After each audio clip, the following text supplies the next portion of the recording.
Dan selamat berjumpa kembali anak-anakku yang terkasih. Hari ini kita bersama-sama akan belajar tentang kisah Kain dan Habel. Untuk itu, marilah di awal pertemuan kita pada saat ini kita mengawali dengan berdoa dalam nama Bapa dan Putra dan Roh Kudus. Amin. Allah Bapa yang Maha Baik, kami bersyukur kepadamu. Kami mohon berkat dan penyertaan-Mu selama pertemuan ini. Ajarlah kami untuk mempersembahkan yang terbaik bagi Tuhan dan sesama dengan ikhlas dan penuh hormat. Amin. Dalam nama Bapa dan Putra dan Roh Kudus. Amin. Anak-anakku yang terkasih, semoga kita semua dalam keadaan sehat walafiat. Hari ini seperti yang Ibu sampaikan, kita akan belajar tentang kisah Kain dan Habel. Ini terdapat di dalam kitab Kejadian pasal 4 ayat 1-16. Dikisahkan tentang Kain dan Habel yang memberi persembahan kepada Tuhan.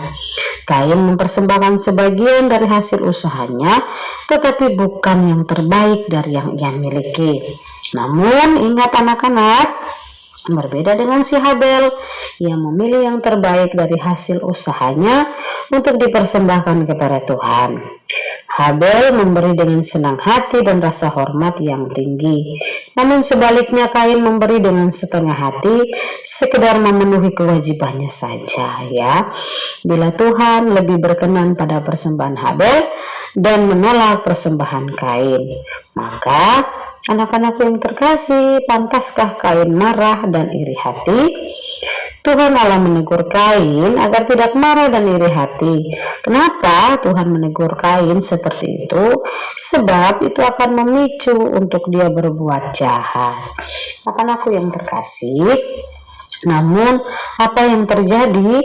Kain tetap menyimpan rasa marah dan iri hati.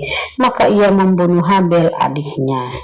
Dan pada akhirnya Kain menyesal karena harus menanggung hukuman berat atas kejahatannya. Anak-anakku yang terkasih, seandainya saja Kain mau belajar dari Habel bagaimana cara memberi persembahan yang baik kepada Tuhan, mungkin ia tidak akan mengalami iri hati dan berbuat jahat. Nah, anak-anakku yang terkasih, dari kisah tentang Kain dan Habel mau menunjukkan kepada kita, mau menegaskan kepada kita untuk meneladani sikap Habel dalam hal berbagi, ya. Tuhan yang Maha Murah telah lebih dahulu memberi kita rezeki, ya. Sekali lagi Ibu ingatkan, dari tokoh kitab suci Kain dan Habel kita dapat memahami bahwa Habel memberi persembahan yang terbaik untuk Tuhan.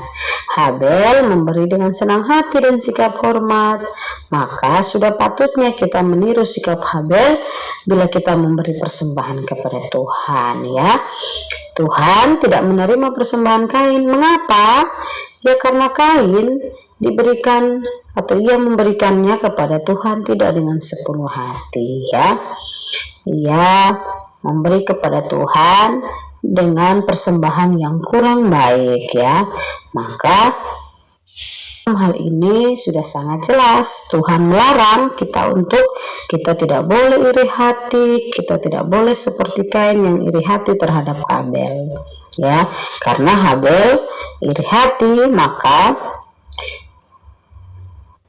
iri hati kepada Habel, maka dia membunuh adiknya, dan itu tidak boleh kita contoh, ya. Tidak boleh kita ikuti teladan yang kurang baik seperti itu. Anak-anak yang terkasih, itulah kisah Kain dan Habel tentang dua orang bersaudara yang satunya mempersembahkan yang terbaik untuk Tuhan, sedang yang satu yang mempersembahkan sesuatu yang kurang berkenan di hati Tuhan, tidak dengan sepenuh hati. Maka Itu tidak boleh dicontoh. Kita harus hidup baik, kita harus bisa mempersembahkan diri kita mempersembahkan segala kepunyaan suka duka kita kepada Tuhan dengan hati yang tulus dan ikhlas. Itulah yang dapat Ibu sampaikan. Semoga kita semua menjadi anak yang baik. Kita mencontoh dari tokoh Habel yang selalu memberi dengan senang hati dan sikap hormat. Bila kita memberi kepada Tuhan, apalagi kita memberikan kepada sesama kita, berilah dengan senang hati. Marilah kita menutup pertemuan kita dengan berdoa. Dalam nama Bapa dan Putra dan Roh Kudus. Amin. Tuhan yang Maha Kasih, kami bersyukur kepadamu untuk perjumpaan kami. Kami sudah belajar tentang Kain dan Habel. Kami mohon berkat dan tuntunan Roh Kudus-Mu. Semoga kami selalu hidup baik, hidup yang selalu penuh dengan cinta dan kasih terhadap sesama kami. Demi Kristus Tuhan dan pengantara kami. Amin. Dalam nama Bapa dan Putra dan Roh Kudus. Amin.